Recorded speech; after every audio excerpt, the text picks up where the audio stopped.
teachers, today we're talking about how to teach the Sonatina in A minor by Dmitri Kabalevsky. This is part of his Op.27 30 children's pieces, or 30 pieces for children. It sounds like this.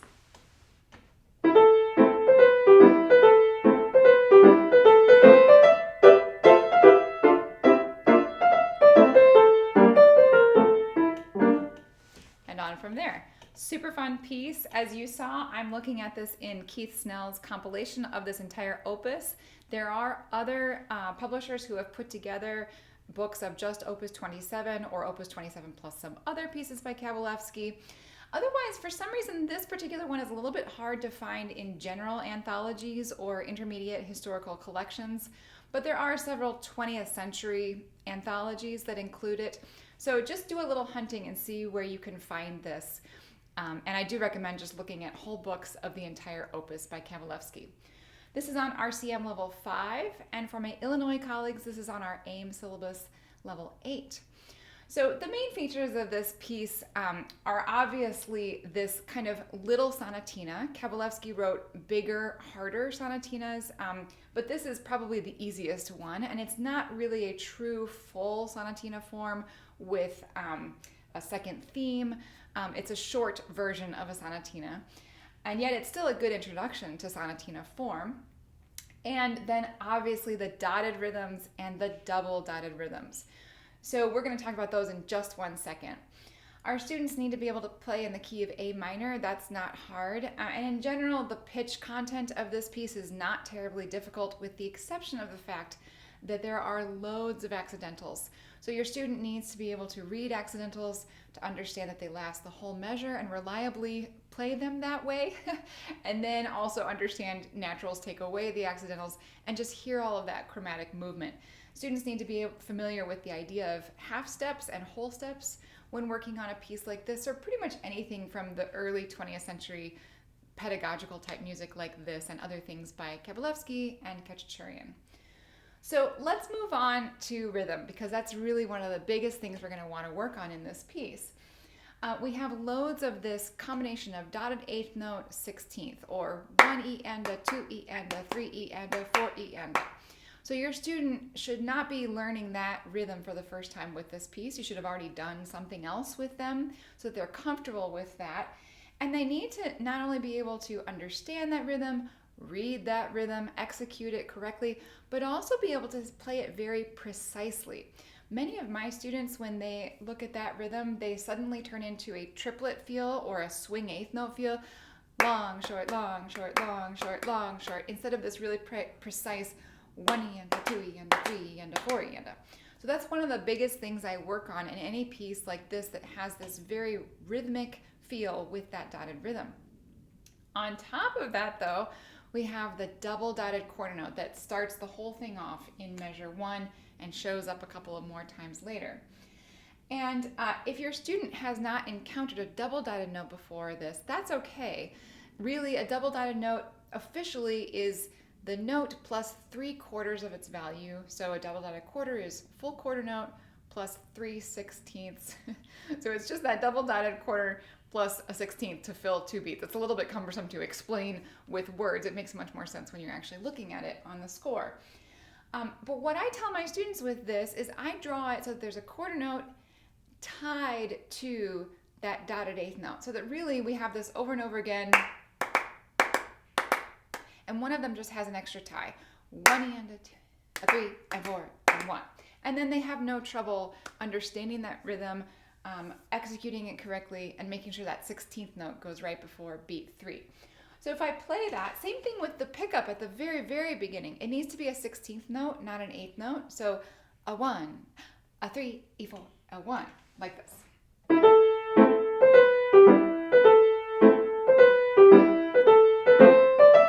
Or a little bit faster.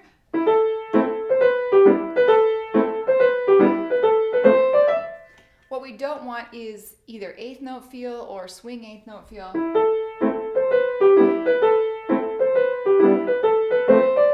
It just sounds lazy if you do it that way, and it loses a lot of the personality and the quirkiness that we find in Kabalevsky, which is what makes his music so appealing. So that is, in my mind, the most important thing in this piece is executing the dotted rhythm correctly and beyond just playing the right notes. Okay, so we're going to talk a little bit about notes now, or pitch content. There are loads of major and minor triads in the left hand, so this is a fantastic study in triads. Hopefully your students are familiar with the difference between major and minor at this point, and you can just kind of talk about, if you only play white keys, which is what you do in the first several measures, and then jump up, what kind of major and minor triads do you get going diatonically all on white keys? And then, of course, later we encounter some accidentals. B flats makes a B flat major triad to A minor, to G minor, to F. So that's that first theme, those first 8 measures.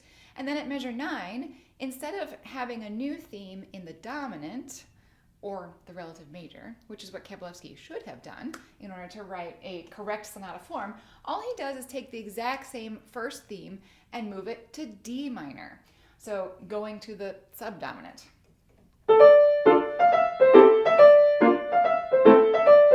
And here we have loads of B flats because we're in that D minor modulation.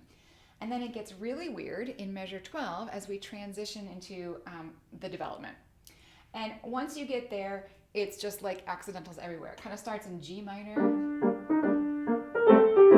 but with an E natural, so it sounds a little bit modal.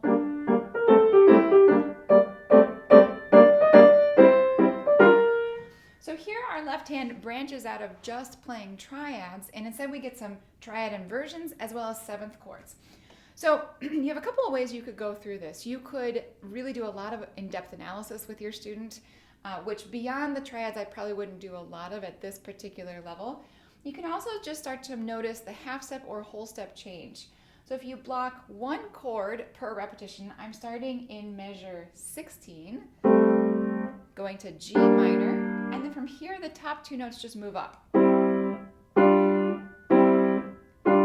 Up a half step from there for this really crunchy chord. Ooh. Moving down by half steps includes that C sharp, E natural, and then we're back to G minor in 21. And then all Kabalevsky does is move between G minor and G flat major. Keep the B flat. So this chord to this chord, going back and forth. 1 little G sharp diminished at the end that takes us back to A minor in measure 25. So I think the more effective thing to do through there is block through 1 repetition, feel the half step or whole step movement, notice which notes are moving, which ones are not, how they are moving in half steps or whole steps, and just really listen to the interesting quality of those chords rather than thinking about, I am playing a C sharp diminished triad here in second inversion or something more complicated like that. Just to talk about form, in the recap at measure 33, instead of staying in A minor, staying in the tonic, Kabalevsky takes us to the parallel major of A major. And what a fun, unexpected moment that is.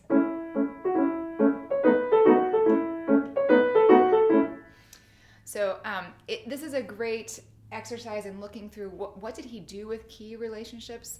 Since there are a lot of accidentals, sometimes our students can kind of even forget that we're in a key. We are most certainly in a key in this piece. Kabalevsky is almost always tonal. It's just that his key relationships are much more interesting and quirky than, say, Mozart's or Beethoven's might have been 100 plus years earlier. Okay, so other things that you definitely want to work on in all Kabalevsky, and particularly this piece, would be articulation and dynamics. They're given to us by the composer, so there's no mystery on how he wanted us to play it. As far as articulation goes, the big things are just to keep your left hand very light and staccato, even while your right hand is playing slurs. I've talked about that idea in other videos. And then my students always mess up the slurs going from measure 35 into 36 and going from 37 into 38. So this E octave should be slurred. If I start in 35,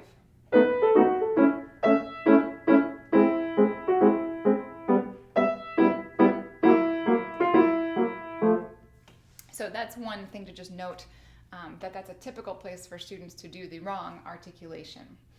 And as far as dynamics go, probably the most obvious fun ones to work on in this would be the subito piano at measure 13, and then again at 33. We have these big build-ups. If you're at measure 9, in that D minor theme, it's loud, it's forte. And then at the end of that little part, all of a very mysterious right there as we start that interesting harmony. It's also that subito piano dynamic, which makes it really fun and interesting. And then the same thing happens at 33. You have this big crescendo up this scale, and then suddenly piano when you're playing in A major, and it's a really surprising tonality. Also, students sometimes want to end this whole piece loud, but it really sneaks off piano. So if I just start last few measures here,